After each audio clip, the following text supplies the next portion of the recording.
did the actor come in and you go, that's who it is? The actor came in.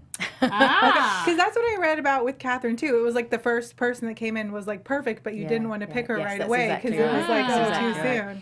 Alba, who plays Joanna, actually auditioned for Catherine. Oh, interesting. And the first time we watched her tape, we just said, no, she's not Catherine, she's Joanna. Because we'd already written them, we knew exactly what we wanted for Joanna. You know, she just immediately brought that, you know, she's beautiful and she's got this odd off-kilter way of doing things that just felt completely perfect. And what's interesting is Charlotte and Alba, when you actually see them next to each other, they've both got tiny frames, really fine bone structure. You believe that they're sisters, and that was just a happy accident. But I mean, a shout out to Alba because, you know, she doesn't speak much English.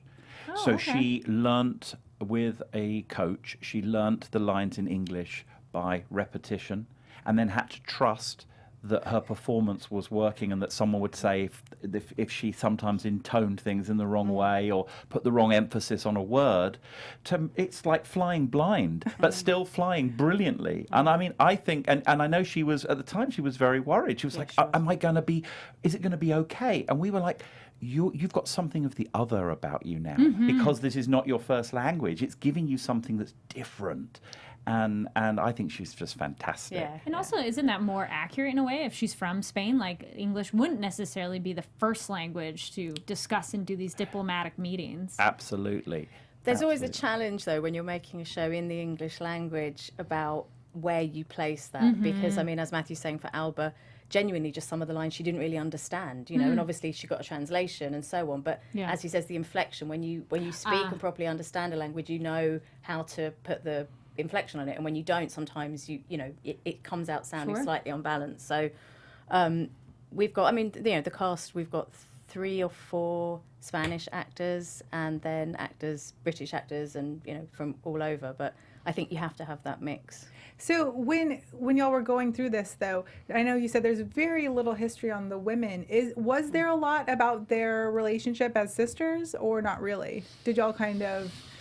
There was some. I mean, to be honest, most of it's defined by the politics, which of course are defined by the men. Right. So the politics were that Catherine was the favoured child and Joanna was the one that they had to sort of marry in a kind. I mean, Catherine was the one whose marriage really mattered to Isabella and Ferdinand.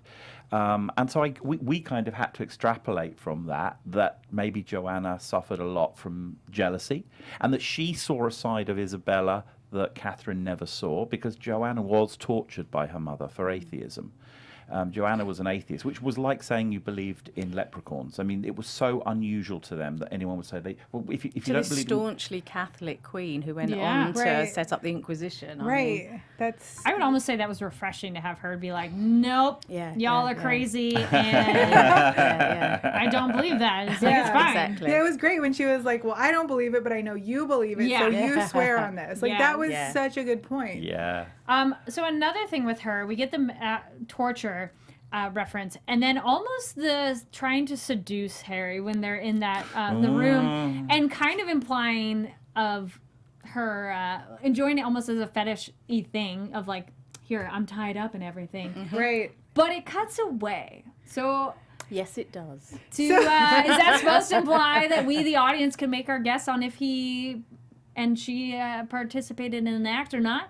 Well, and then it also begs the question, like, will we find out in future episodes? Will it get thrown back in our, you know, like, we don't know. These are all the things that I need I think it's fair to say, without giving anything away, it's fair to say that the fact that you're having this conversation means you're going to be in Catherine's shoes in the next 2 episodes. Yeah, and that just makes me so upset, because it's like, you know, her sister is trying to seduce her man because she's like, well, not every man is great. Like, you think I thought it was great. like going to be a test thing. She goes, okay, fine. My sister says you're so great. We'll see if you know, come on to me the way I'm really making it open for you. But I don't think he passed. I feel like you go either way. You guys would have laughed if you'd been in the cutting room with us at that moment. At what point do you cut out? How close is Harry allowed to get? And we would be going, another frame. Another. Oh, he's too close. No, just take it back there. So you're just like, oh, well, let's toy with them more. Like, pull those heartstrings. Yes. Paula Alexandra Calderon Sanchez. What are your guys' overall thoughts of Catherine's sister? I would say I loved her. I thought she was fascinating to watch. So this is from our live chat. So yay, live chat's going. I mean, we've kind of said already, but what did you think of the sister overall? I love her, but I hate her because, like I like you guys have made me fall in love with Catherine, and so I just want the best for her, and it almost feels like Veep. Like, with Veep, how like she can never truly win, and like even if she thinks she's about to win, she doesn't. Yes. That's how it kind of feels with Catherine. Like, oh, I'm gonna get this dowry, my sister's gonna grant it to me, I figured it out, and then nope, she's gonna like usurp you, and like now her kids are gonna marry into it. So it's just like it. Oh, I don't really like her. I like that moment when they get the power sister moment of, you are queen. Catherine tells her, you're queen, you go do something. And I like you're right, and it's going to go on. But I loved, then it leads into, Lady Margaret gives her the chair when she comes in. I'm like, oh, someone's a kiss ass. So much. Because Lady Margaret recognizes, oh, this is an ally that I can use. Oh, here you go. Right. She's only nice to you if she can use you or you're used to her. You're right. It's actually, I mean, the thing about Margaret is, of course, she's devout Christian, and yet she is prepared to overlook atheism in order to, curry favor with Joanna. And that's actually the first time you've seen what Margaret's prepared to do, to stick it to Catherine. I mean, she is literally prepared to be friends with someone who doesn't believe in her God in order to, she'd do anything to be against Catherine, anything to side against her. Which also brings me to, she would also let children suffer and die, but then they're still Christian. Like, how do they sleep at night or go to church? Hypocrites? What? Yeah, like these controversial Christians that I still don't understand. Like, if you're Christian, why would you let these children suffer? I mean, I think a lot of people will put anything through the lens of, this is what my faith tells me to do. And I mean, one of the things that's most interesting for us about telling this story is what we know from history is that after Catherine's marriage to Arthur, he said the marriage was consummated. 5 months later when he died, she said that it wasn't. So one of them lied. And we are telling the story that Catherine lied. That's our what if, and we think that's a really fascinating thing to explore. But even that, you can look at it through the lens of, okay, if she lied, was it about naked ambition, she just wanted to be queen? Or was it because she'd been told since she was a child that her destiny was to be the Queen of England? So was it actually because of her faith that she went on this path? Because she just thought, okay, Arthur's died, something's gone wrong in the plan, what's God saying to me? Oh, he must be saying to me, marry Harry. So, even that, I think all of the actions of these characters in this period, you can look at everything as, where did faith play a role in that, and how did they persuade themselves of their own course of actions? Well, I'm glad you brought that up, because we did have a discussion about that historically Catherine is seen as being so pious and so religious, so the thought of her lying feels almost contrary to who she was. But then again, anybody behind closed doors, nobody knows what you're doing. So yeah. No, it's true. But I mean, she really was pious, and she really was devout. And that's probably, if she did lie, because we don't know. Right. If she did lie, as our show says she did, she's lying for the best possible reasons, because God has a kind of wiggly path for her to take. And she's got to take the wiggly path. Yeah. And also she's got her whole household that she's responsible for in coming to England. So there's kind of 2 good reasons and 1 bad one if she was the one who did lie. It's like pick the lesser of the evil. Yeah. So it doesn't actually make her a bad person necessarily. No way. Like, she's lying for survival and benefiting other people. She's not lying to ever hurt anyone. No. And so, no, not that person. Live chat catching up. Sadie Cat TV says her sister, referring to Joanna, was crazy fun to watch. Yes. Nice pun there. Mila J says, I don't know if Prince Harry hooked up with her sister or not, so the plot thickens, LOL. Thank you so much for everybody chiming in. And yeah, so actually, speaking of taking care of her family, we have Rosa. I legit thought it was a big possibility she could die.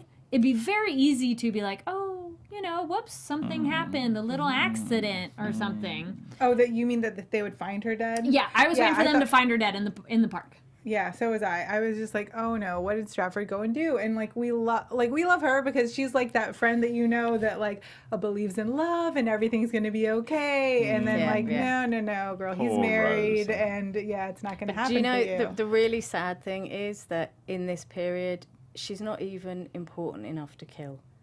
She's just some girl who's pregnant. She's no threat to him. She's a minor embarrassment, but at this period, the nobles all have mistresses. Right. You know, That's a good it's just point. common. It went too dark too fast. You're like, oh, that's fine, whatever. And besides, he can always lie and be like, oh, I don't know her. no, absolutely. Can we do another shout out to that actress, Yeah, she's Nadia amazing. Parks, who, if I tell you, this is how new to acting, professional acting, Nadia is. She had to do her final drama school exams on set of The White Princess, of The Spanish Wow. Princess. It was her first role, and she was still at school when she Wow. got the part. That's awesome. So, Well, yeah. we feel her acting's phenomenal, but that character has made us super frustrated. Of like, girl, come on, that guy is just using you. But I don't like doing the, well, she's young and naive. I'm like, I'm like Lena. I'm all, no, stop. Just keep it all But in your what face. was really nice, again, Ollie Ricks, who plays Stafford, and Nadia, when they first met and we first started rehearsals, because she's just coming straight out of drama school, and she was like, I've got to fall in love and have quite intimate scenes. And they were so great together. He was like, I promise you, we're going to rehearse so much that you're going to be so bored and sick of me. And they were great together, and I think they became quite good mates, and that meant that those scenes, they were really comfortable with them, and they had fun. Yeah. They're fun to watch, and even Yeah. Stafford, like, you could see him as a quote-unquote bad guy of knocking this girl up and not caring whatsoever about her. But I kind of feel like there's a lot more going on with him behind the scenes that we don't see.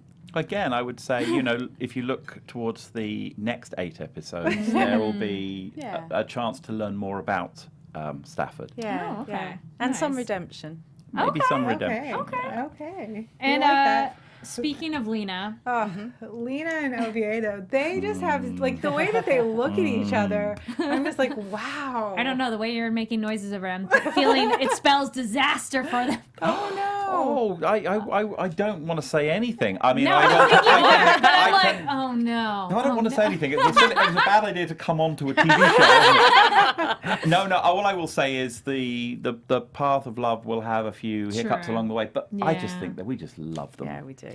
I think everybody does. It's so refreshing to see because, we don't see a lot of that in history. Like the Tudors, you never see anybody of any color ever shown. No, I know. And it's so refreshing because, like, I was reading some of your interviews. There was not tons, but there was hundreds of Africans that were in the country. And, and they were there for hundreds of years. Yep. And you never hear a story of it. No, and it's been whitewashed out of history because most of the historians are white people, and for the most part, they've been white men. And these people's records, they're in the graveyards and the parish records and so on, but nobody bothered to actually record it. But in the last 5 years or so, there's been 2 or 3 incredible historians who have done the legwork and have gone through individual parish records, and they've looked at letters, and they've found paintings and tapestries, and they've put together these incredible accounts of people of colour in Tudor England and earlier. And so for the first time, we're able to actually say, okay, these are named people. So Lena and Oviedo, they're recorded in Catherine's story, and yet somehow nobody puts them in the story. And for us, it was one of the main reasons to make the show. Well, we know they got actually. married.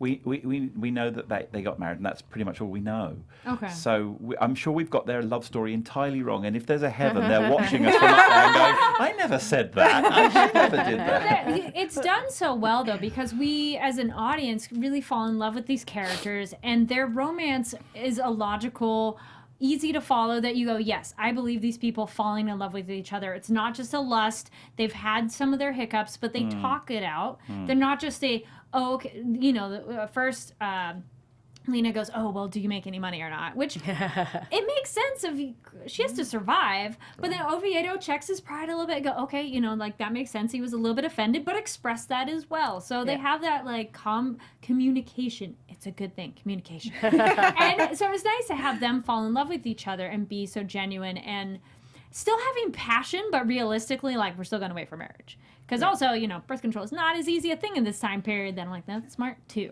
Yeah. And they're also religious in their ways too, of okay, we need to follow this certain course before we get married. Which is, so I guess my question was this: was Oviedo actually Muslim? Is that something that y'all actually did find out?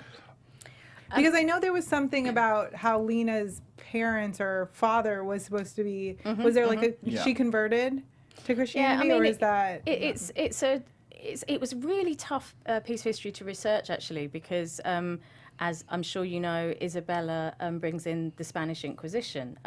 That actually happens after Catherine has left, only about a year after she's left. So there are stages of how she persecutes people. And to start with, it was convert or leave the country. So most Muslims said they had converted. Whether or not they had, you know, who knows?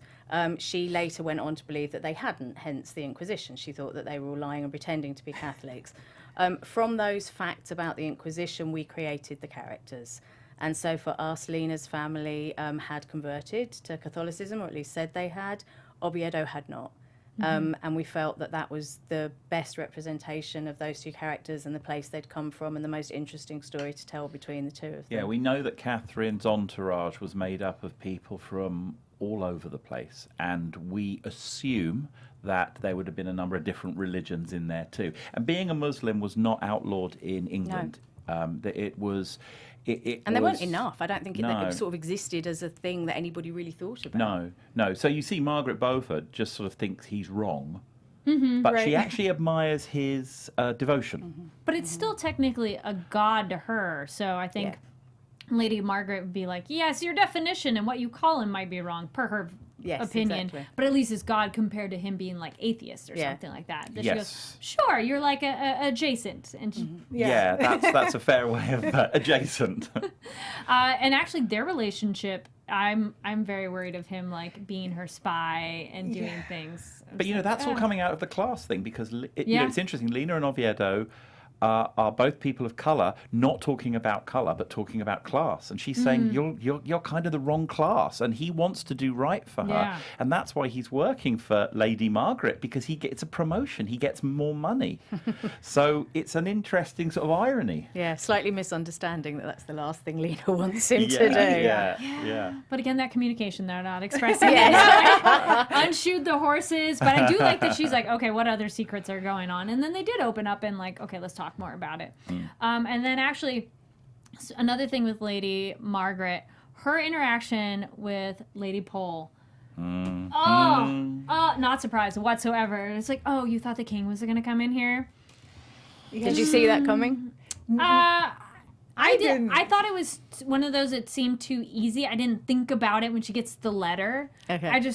I was waiting for her to go and get beheaded. Right. That's what I thought. She was about to be executed. We know in history she eventually is executed. Yes. So that's why I was like, oh no, is what's it now? Happen to the children? Right. Exactly. I was like, oh, she's all happy. She's bringing all her kids, and then, you know. And so my kids are innocent and everything, and nope, Lady Margaret's like, I think this is one of the most exciting parts of story arcs for us, is Margaret and Maggie, and where that goes. Two titans as actresses. Two titans as actresses, and where it's going to go in the next couple of episodes, I think is like one of the most exciting things in the show. Oh, seeing the trailer, like they have the little teaser for next time. I'm like, oh yes, Maggie has turned. Yeah. Oh, it absolutely makes sense though, because we were predicting that in terms of in a previous episode of her husband dying, she will 100% and understandably so blame the people who caused this hardship because that led to the events of him dying. Oh yeah, she's like, okay, I have nothing to lose now at this point except for her children. But so as long as they're safe, she'd be like, fine, I'm taking y'all down. But if I'm going down. Can she even keep them safe though? Because I mean, that's the thing. They've killed her Send them somewhere brother, else. her husband. I mean, everything else. Like, what else can she do? I mean, I think there's for us or for me, I think there's a rage that kicks in where, you know, she's never been able to protect anybody. Maybe she can't protect her children, but maybe at this point she's just so mad at all of them that she just can't hold it back anymore. Well, I think she said it perfectly where she was like, I've done everything right. Like, what else can I do? Yes. Like, there is nothing else left. That is absolutely, because she's like, I tried the right path and nope, didn't see where that got me. That's a good point. Also, rewinding a hair back to having Lena on screen, Neela J in the chat points out, love Lena, it's good to see darker skinned characters in these types of shows that are period pieces. Because, they're just not as represented. Was that ever a thought ahead of time in terms of diversifying the cast or finding the right actors or the historical accuracy? It's interesting. I've always had a bit of a set to with the television industry back in the UK about this, which is in the best Henry V I've ever seen on stage was played by a wonderful actor called Adrian Lester, who is soon to be seen in Star's show The Rook, coming soon on Star. Oh, I just saw the preview of that. It looks really good. It looks very cool. Henry V was obviously not a person of colour. Adrian knocks it out of the park. I would love to see slightly more colourblindness in the way we cast TV shows. Yeah. Because I really don't think you're going to care. If the acting is good, the character's interesting, you should get lost in it. However, in this particular show, what we had an opportunity to do was actually make it more historically correct. So this isn't diversity casting, this is accurate historical casting. But also, I think I sort of got caught fire with it when I was doing The White Princess. And I asked one of our historical advisors what would be the situation for people of colour in this period. Because even though I knew the main characters had to be white characters because they're all of the same family, I wanted to try and, show that. And the historical advisor said, yeah, I know what you're trying to do. You want to just do some diversity because it's all a bit PC, but it would be, and I quote, a stark anachronism to put people of colour in the show. So I was like, thanks. Google it. I mean, literally, a cursory Google search will tell you that isn't true. And I was so... So did you get a new advisor? It wasn't someone formally on the show, but yeah. So we did have some people of colour in The White Princess because I wanted to at least try and show in the crowd scenes, that people of colour existed in London. But of course, when Matthew and I started looking at Catherine's story and the possibility of having lead characters and actually for the first time giving those people their place back in history, it was genuinely for us the most exciting thing about the show. Well, actually, the chap who plays John, who was came over with Catherine's entourage, yes, and you'll see him standing in the archery scene when when Rosa first went to say to Stafford, "I'm pregnant." Oh, you remember that? And he tells them where everyone's gone, and he gives them information. That character is a real person that you can. That was the first person when we Googled we found John Blank, who was a herald in the court of Henry VIII. And he's in a tapestry. He's in a tapestry. You can see him. You can actually see him. And there are records of how much money he was paid by Henry VII and Henry VIII as well. Yay for documents. Were there any other moments that stood out to you that we haven't gotten to yet? No, I'm so astonished with what you guys have done, and I really want to go back and watch the other two because this was the first one that I had heard about, and so I've heard that there's the White Princess and the White Queen. Did y'all do both of those? No, I did all of them. Okay. Matthew and I did just the Spanish Princess. Okay. Now, quick question on that, which we've had some people mention, like, well, you need to go watch that one. But if you're just coming onto it now, how relevant is it? Like, would you be, obviously you'd want to promote things you worked on, but is it one of those, do you feel Spanish Princess should be an entity of itself and then go check out the other ones if you like it, kind of an idea, or hurry up and go watch them right now? I'm the wrong person to ask. I think I'm too close to it. I hope the Spanish Princess works on its own and stands on its own, and maybe with just a little bit of recapping of who the people are, and then go back and watch the others. But I know people who've watched them in the right order have such a history and mythology they bring with each of the characters. I think it gives them a richer viewing experience. What do you think? Yeah, I watched the White Queen as a punter watching the TV, and I loved it. And then obviously I watched you making the White Princess from nearby, and helped helped secretly. But I think it is great to watch it from the start. Watch the White Queen, watch the White Princess, watch the Spanish Princess, then watch some more Spanish Princess. There we go, because there will be more on that. So when will that be? Like, since you already have it written, but when will you start? We're filming from September. Oh, okay. And it will be aired sometime in 2020, but okay. Cool. That's not that far away, all things considered. Not. I did realize kind of a couple major characters, we didn't really touch on that much. Catherine and Harry. I was like, those two, yeah. Those guys, the main people in the episode in a way of like who we want to get married. But all things considered, it wasn't so much about them this episode. Him going, "Oh, I declare my love for you. I really love you," but probably sleeping off with the sister. Yeah. But I don't know. We had that discussion, and then going into it, how much did you both feel he loved her? Because we've talked about that as well. And then people in the chat are just like, okay, no, it's just lust. He didn't really love her. Or we said maybe who he is now loves her. but later it's more of like it's more of the flash in the pan infatuation. Right. Well, because he does, like, he was loyal to her for a while, right? And then she couldn't produce an heir, and then he got really frustrated. And I feel like, I don't know, I really love the whole Henry VIII story. So that's what I thought he did. Like, he was really like a romantic, and he wrote these love letters, but then he got really pissed that he didn't have a male heir, and he was like, okay, I got to find somebody else. Yeah, I mean, I think for us that is true. I think he's a certain kind of guy. He was mollycoddled. He was brought up by the women. He wasn't meant to be the king. He was spoiled. So I think even real love from Harry is something a little more narcissistic and, you know, less humble than it might be from somebody else, you know. But I think our view is that he really did love her. And when they were married, he had her emblem of the pomegranate painted all over things. He wrote her love letters. I mean, he was, you know, to all intents and purposes, infatuated with her. I think we both feel that it's an interesting story about his character as well, because all anybody knows about Henry VIII is just, you know, divorced, beheaded, died, you know, the whole thing with his wives. But the reality is he was with her for 24 years. He did love her by all the evidence we can find. And actually, it's a really sad story, because every time she failed to have a son or their sons died, he became obsessed with the fact that she'd lied to him, and obsessed with the fact that actually she must have had sex with his brother. Because God was punishing and God them. was punishing them. And so he went crazy with this idea that actually he'd sinned against God. He was going to hell. He'd done a terrible, terrible thing.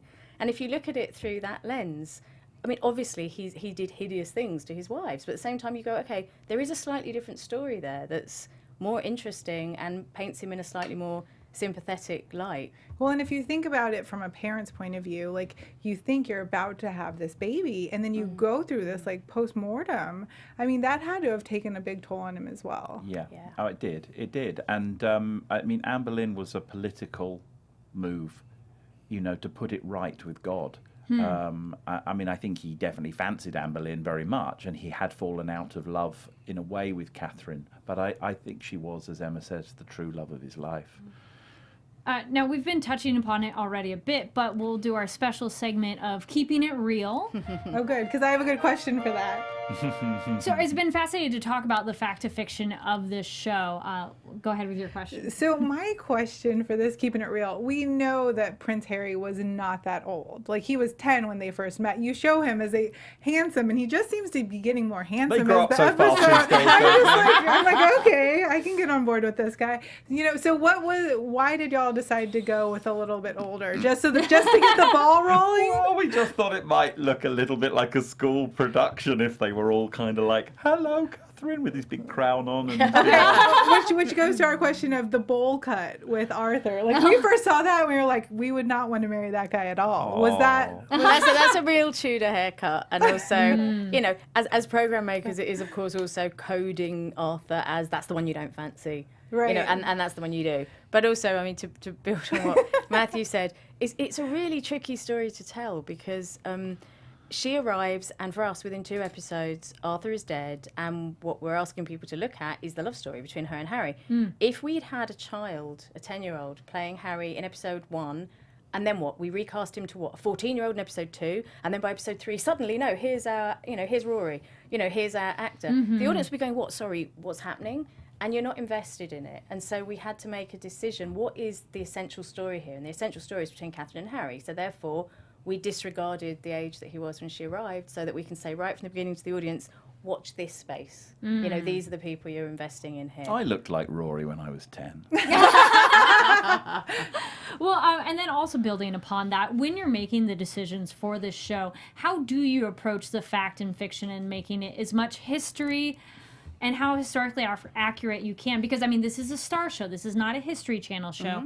And you get a little more liberty with historical fiction. But what goes into that process for you as showrunners, and this show in particular? We look at the history, and we do a lot of research, and we read everything. Then we choose what we want to go with, and we make decisions to change things that we think are more interesting if we change them, or more truthful to an emotional line that we're interested in. I mean, it's not, as you say, it's not a documentary, it's not a history lesson. And if we stuck to the absolute facts, they'd all have rotten teeth and they'd be speaking in Middle English and no one would understand a word they were saying. I mean, you know, so the idea that there is some kind of historical truth we could put on the screen is a bit of a bogus idea anyway. We're really aware we're making entertainment. It's a drama. And the most important thing is the 21st century audience are excited by it and compelled by it. But within that, as much history as... Yeah. And if people are excited by what we're doing with the drama of it, then they could maybe watch something on the History Channel or read a good book about it, a factual book about it, and learn the truth. Because we've had some people comment and viewers, and like, if you were somebody randomly tuning into this show, you might not know history, but... you know, specifics of British royalty and history. But at the end, it does have some things have changed. Yeah. So how valuable do you think it is to have that knowledge prior? Or, as you said, Matthew, go the other way. If maybe you like this and go, oh, let me go look up the actual things that happened. Yeah, I mean, I think it's... I mean, I know this sounds a little bit pompous, but Shakespeare didn't stick to historical truth. He just told a good story. And, I mean, we've got a lot of factual history in our show. There is a lot of stuff there that really happened. There's also a lot of stuff in there that we'll never know what really happened. Right. So, you know, I'd say if you enjoyed the show, go get a good book from the library. Go to the library, kids. Well, and that's what I feel like I do every episode. I'm like, okay, I need to look this up and figure out if this is true. But I feel like that almost makes it more fun and more relatable. And in truth, I think it probably is more fun that way around, because I think people who know a lot about history are the ones who go, this isn't the exact thing, and they get a bit emotional about it sometimes. But you know, well, that's like a book made to a film, and they go, wait, that's not what it was. Exactly, it's the same idea, but no, this is history to that, and also to make it more digestible for an audience in the course of a television show. And as you said, the aging of like that wouldn't work on a TV show. So how is it's like the adapting has to work for that format. Yeah. Is there anything either of you would like to add on the experience working on this show, or any fun things that fans might not know about that you'd want to share? Any really funny things happen on set? Or I mean, probably the thing I kept pointing out on the live Twitter feed today was how the different people would go out of one courtyard through an archway and into the barracks. You follow Lena across the courtyard and into the barracks. Those two courtyards were 40 miles apart. So, and so we had to film her walking down one tunnel, and then we had to go 40 miles and film her coming out of the tunnel, and then we superimposed the castle in the background. I love things like that. I forget it myself until I see it on TV, and I go, amazing. Oh, cool. And also, in terms of the set, our production designer Will Hughes-Jones designed and built the Westminster sets. You know, the big vaulted ceiling corridor? Yeah. He built it all for the Spanish princess. Sorry, for the White Princess. Yeah. Then we threw it all away. And then he had to build it all again. Because we didn't know we were going to do another show. So now at least you know there's more episodes. Don't throw any No, of it's still standing in our studio in Bristol. It's still up in the Bottle Yard studio. It's been sitting there for 6 months, because this time we were all just like, nobody touch the set. We might need it again. Wow. And any other, you mentioned a happy accident before. Are there any other happy accidents that have happened over the course that have been interesting in retrospect? I mean, we were really, it's not exactly an accident, but we were incredibly privileged. We were able to film actually in the Alhambra in Spain. Yes, and they that let was gorgeous. Almost nobody in there, and it's a bit of a lottery who they let in. And we had 2 hours before the crowds came in, so the sun wasn't even properly up. And Matthew shot a lot of stuff in Spain in the desert. So the interiors of the Alhambra are not the Alhambra. We went and shot that in the Alcazar Palace in Seville, and I went out with a crew and shot that. But then just the gardens were the Alhambra. Nice. Yeah. So quickly got in there, got out. Movie, Guerrilla filmmaking. TV magic. Love it. Yes. One more quick person from the chat. Lena Jin. Awesome series. Great casting. Chemistry between Catherine and Henry. I'm hooked and can't wait for the next epised. Great. And speaking of that, we'll have a couple quick predictions, and you can laugh at our thoughts. Oh, don't we get to do predictions? I don't know. Now I'm happy to know that they get married. So I'm like, well, maybe Oviedo and Lita will have... I think there'll be some more bumps along the way as information gets revealed. Just from the trailer alone, / her course of action, Maggie Pohl is like, you know what? Screw all of you. I'm going to fight back. I am not going to take this sitting down, which I'm really excited to see. I want to see more of these strong women. They're like, nope, not going to let that slide by. I don't think we'll see Joanna again, but she would have been fun to see again. But maybe. I don't know. I feel like we could possibly see her just because it left with like, how is this going to end with Catherine and her dowry? Because, you know, now they have this alliance. So I don't know. Will we see more of her? I do love her. And then my other question I'm trying to think of is, what is going on with Mary in Scotland? Did she get married? We did get a big pause on that one. Yeah. Did she get married to the old man that she got, you know, like... Who's not that old when we saw. He was like older than her, but he's not like a grandpa old. He had bad PR, didn't he? Yes. I was like, he's going to be like 60 and she shows up and he's maybe 40. And I'm like, that's not that bad. Girl, calm down. So that's the only other thing I was kind of thinking is like, where is that going to go? Right? I'm like, it's just exciting to see. And I do like the historical fiction aspect, because then you do keep guessing of, you know, maybe some anchors. Yeah. But the journey makes it more entertaining, because otherwise you're like, well, this is going to happen. Yeah, because I will tell boring. you, the episode that you left us hanging with Henry announcing his marriage, I was like, oh my God, this show just took a turn. And I was like texting like, oh my gosh, did you see that? Because it was so unexpected. True. He did announce that? Oh. He, at one point, he wrote to the Pope and said, actually, let's amend my request for Harry to marry her. It might be me. We did not know that. Yeah, we didn't make that up. Wow. Nice. Well, that's why we have you here to tell us all the juicy secrets and details. And I wanted to say about Meg what you were just saying. So Meg, for this series, I think we can probably just say she's not, you won't see any more of her in this series. She's huge in the back 8. So the other 8 episodes that we're going to be making, we are totally with her story. We're up in Scotland. We're sort of Spanish Princess meets Outlander. Well, on that note, thank you so much for joining us, Emma Frost and Matthew Graham. It was so good to talk about all the details of it. Where can people find you online, and any other quick things you need to plug, besides the fact that there's 8 more episodes, Spanish Princess, coming up? I'm only on Twitter at Emma Frost London. I'm on Twitter at TremonsDR. Don't ask me why. Don't ask. And you guys can find me on Twitter and Instagram at Virginia Reina.